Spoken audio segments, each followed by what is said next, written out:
Praise the lord. ప్రియమైన దేవునికి బిడ్డలారా, మీ అందరికీ హృదయపూర్వకమైన వందనాలు.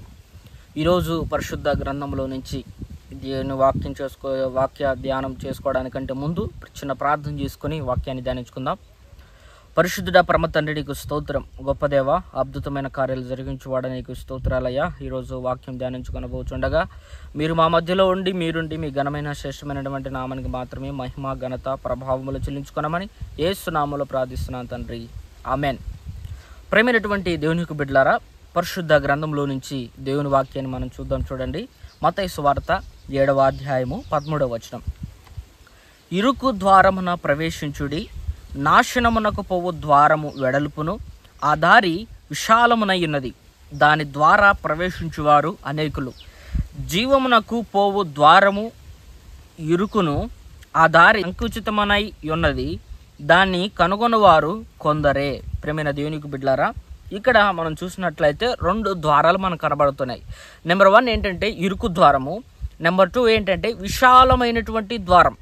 ఇప్పుడు సహజంగా క్రైస్తవులుగా పిలువబడుతున్నటువంటి వారందరూ కూడా ఏం ఆలోచిస్తారు అనంటే, మనము దేవుని నమ్ముకున్న మనమేమో బాగా కష్టాలు పడుతున్నాము, దేవుని నమ్మనటువంటి వారు తాగుబోతులు, తిరుగుబోతులు, సినిమాలు చూసేవాళ్ళు, దుర్వ్యసనాలకు బానిసైన వాళ్ళు, అసలు దేవుడే నమ్మని వారు, వీరందరూ కూడా బాగా ఆశీర్వదించబడుతున్నారు. అసలు ఇదేంది? అర్థమవుతుందా? దేవుణ్ణి ఎరుగున్నటువంటి మనకంటే దేవుణ్ణి ఎరగనటువంటి వారు ఈ లోకాశలలో పడి ఇష్టానుసారంగా జీవిస్తున్న వారేమో ఆశీర్వదించబడుతున్నారు. మరి దేవుణ్ణి నమ్మినటువంటి వారు ఎందుకు ఆశీర్వదించబడట్లేదు? ఇక్కడ మనం ఆలోచించాలి. అయితే ఇక్కడ 2 మార్గాలు ఉన్నాయి. ఒకటి ఇరుకు మార్గము, 2 విశాలమైన మార్గం.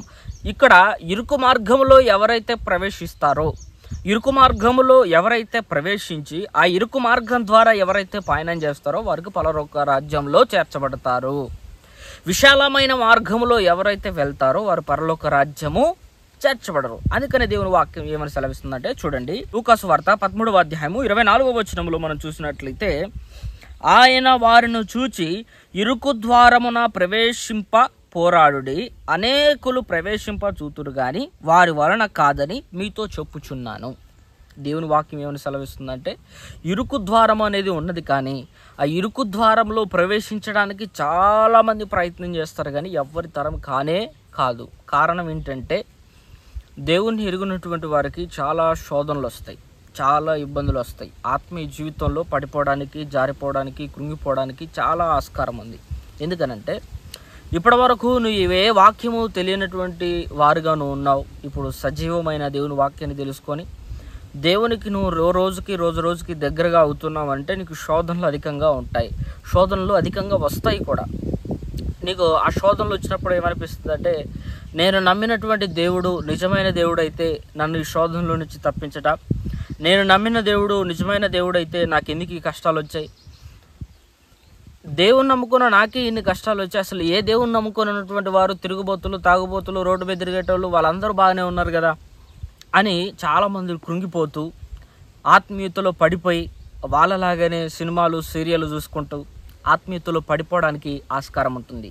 ఒకవేళ మీరు ఒక ఆలోచన కలిగి ఉంటే, ప్రియమైన సహోదరులారా, దేవుడు ఈరోజు మీకు హెచ్చరిస్తున్నాడు, ఆలకించండి. ఏంటంటే, నువ్వు దేవుణ్ణి నమ్ముకున్నవాడు, నువ్వు దేవుని కుమార్తెగా నువ్వు పిలువబడుతున్నావు. నువ్వంటూ ప్రత్యేకానికి లోకానికి వేరే నువ్వు జీవించాలి. లోకంతో నువ్వు కలిసి ఉండొద్దు.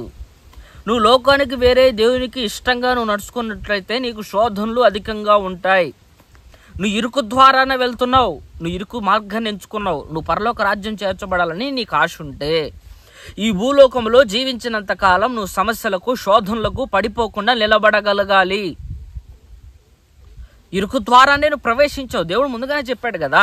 నువ్వు ఇరుకు మార్గాన్ని ఎంచుకోవాలి, విశాల మార్గాన్ని ఎంచుకోవద్దు. కష్టాలు ఉంటాయి, ఇబ్బందులు ఉంటాయి. దేవుని నమ్మినందుకు, దేవుని ఆశ్రయించినందుకు, నువ్వు ఆత్మీయతలు ఎదుగుతున్నందుకు, నువ్వు ప్రార్థన చేస్తున్నందుకు, నువ్వు స్తోత్రాలు చెప్తున్నందుకు నీకు శోధనలు అధికంగా వస్తాయి. అందుకని దేవుని విడిచిపెట్టి లోకానికి వెళ్ళావనుకో, ఇరుకు మార్గాన్ని వదిలేసి విశాలమైన మార్గానికి వెళ్ళావనుకో, వెళ్తావు, కానీ పరలోక రాజ్యం చేర్చబడవు. ఈ భూలోకంలో మొత్తం మానవుడికి దేవుడు ఒక స్వాస్థ్యాన్ని ఇచ్చాడు, ఒక ఫ్రీడమ్ ఇచ్చాడు. నీ ఇష్టం. నువ్వు దేవుని విడిచిపెట్టి లోకానికి వెళ్ళావనుకో, తిరుగుతున్నావు, తాగుతున్నావు, ఓకే, సినిమాలు చూస్తున్నావు, సీరియల్ చూస్తున్నావు, లోకంలో ప్రజలు ఏ విధంగా ఉన్నారో నువ్వు కూడా అలాగే జీవిస్తున్నావు అనుకో, దేవుడికి ఇబ్బంది ఏం లేదు. కానీ నువ్వు రేపొద్దున ఎక్కడికి వెళ్తున్నావు అనేది ఒకసారి ఆలోచించు. పరలోక రాజ్యం చేర్చబడతావా? పరలోక రాజ్యం వెళ్తావని నువ్వు అనుకుంటున్నావా? కానీ నువ్వు విశాల మార్గానికి వెళ్ళినప్పుడు, అంటే ఈ కష్టాలన్నీ విడిచిపెట్టి నాకేం వద్దు ప్రభు అని విశాల మార్గం వెళ్ళావనుకో, నువ్వు దేవుని సాతానుగాడికి అబంధ హస్తాల్లో ఉన్నట్టే. సాతానుగాడికి ఏం కావాలి? నువ్వు దేవుని నమ్మొద్దు, నీ ఆత్మీయ స్థితి పెంపొందించొద్దు, నువ్వు దేవుని వైపు తిరగొద్దు. అది మన టార్గెట్. ఓకే, నువ్వు కష్టాలు వచ్చినప్పుడు, ఇబ్బందులు వచ్చినప్పుడు వాటన్నిటిని విడిచిపెట్టి ఇహలోకములో గాలి తిరుగుతూ దేవునికి ఇష్టం లేని జీవితాన్ని నువ్వు జీవిస్తే సాతానుగాడికి అదే కదా బెస్ట్. కానీ విశాలంగా ఉంటుంది నీకు, నిన్ను ఎవ్వరేమనరు. నువ్వు ప్రార్థన చేసినా, ప్రార్థన చేయకపోయినా, మందిరానికి వచ్చినా, రాకపోయినా, ఎటు పోయినా, ఎవరేమన్నా, ఏదనుకున్నా నీకు దారి లేదు, నీకు వేరే వ్యతిరేకంగా ఏది ఉండదు. ఎందుకంటే నువ్వు విశాలమైన మార్గంలో ప్రవేశించావు. కానీ ఆ విశాలమైన మార్గంలో ప్రవేశించినా కానీ నువ్వు నరకానికే వెళ్తావు తప్ప పరలోక రాజ్యానికి రావు. That's clear. ఎందుకని అనంటే చూడండి, పరిశుద్ధ గ్రంథములో సామెతల గ్రంథము చూడండి 7వ అధ్యాయము 27వ వచనాన్ని నేను చదువుతాను, శ్రద్ధగా ఆలకించండి. దాని ఇల్లు పాతాళమునకు పోవు మార్గము, ఆ మార్గము మరణశాలలకు దిగిపోవును. విశాల మార్గం అంట పాతాళమునకు పోవు మార్గం అట. అది ఇరుకు మార్గము పరలోక రాజ్యం తీసుకెళ్తే, విశాలమైన మార్గము నేను పాతాళానికి తీసుకెళ్తుంది. ఏది కావాలి నీకు చెప్పు? ఈ భూలోకంలో ఎవ్వరూ శాశ్వతంగా ఉండరు, ఎవ్వరూ స్థిరులు కాదు. ఈ భూలోకంలో ఉన్న నువ్వు, నేను, మనమందరం యాత్రికులం. అర్థమవుతుందా? ఒకరోజు ముందు, కొద్ది సంవత్సరాల ముందు, కొద్ది సంవత్సరాల క్రితం అందరు చనిపోవాల్సిందే. నిజమే కదా? ఎవరు శాశ్వతంగా ఇక్కడ ఉండరుగా. నువ్వు డబ్బు సంపాదించినా, నువ్వు బంగారం సంపాదించినా, నువ్వు ఏది సంపాదించినా ఏది నీతో రాదు.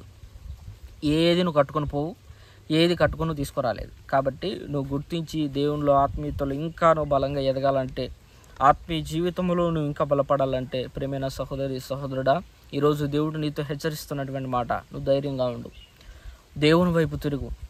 విశాలమైన మార్గాన్ని ఎంచుకుంటావా, ఇరుకైన మార్గాన్ని ఎంచుకుంటావా? నీ ముందు 2 దారులు ఉన్నాయి.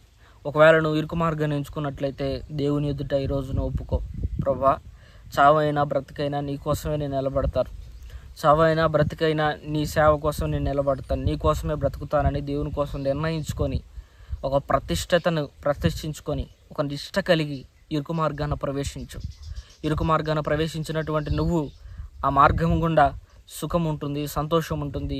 ఆత్మీయ జీవితంలో అనేకమైనటువంటి మెలకువలు దేవుడు నేర్పిస్తూ ఉంటాడు. కనుక పడిపోకుండా, జారిపోకుండా నిత్యం దేవుని కోసం నిలబడగలిగితే నిశ్చయముగా ప్రియమైన దేవునికి బిడ్డలారా, మీరు పరలోక రాజ్యంలో చేర్చబడతారు. పరలోక రాజ్య వారసులు కావాలంటే కనుక ఈ యొక్క వాక్యాన్ని మరలా గుర్తుపెట్టుకోనండి. నీ ముందు 2 ద్వారాలు ఉన్నాయి. ఏ ద్వారాన నువ్వు ప్రవేశించాలని ఆశపడుతున్నావో నిర్ణయించుకొని దేవుని ఎదుట ప్రతిష్ఠించుకొని గనక నువ్వు నడవగలిగితే నిశ్చయముగా నీ ఆత్మస్థితి పెంపొందించబడుతుంది. దేవుడు నీతో మాట్లాడతాడు. దేవుణ్ణి మాట్లాడే అనుభవం నువ్వు కలిగి ఉంటావు.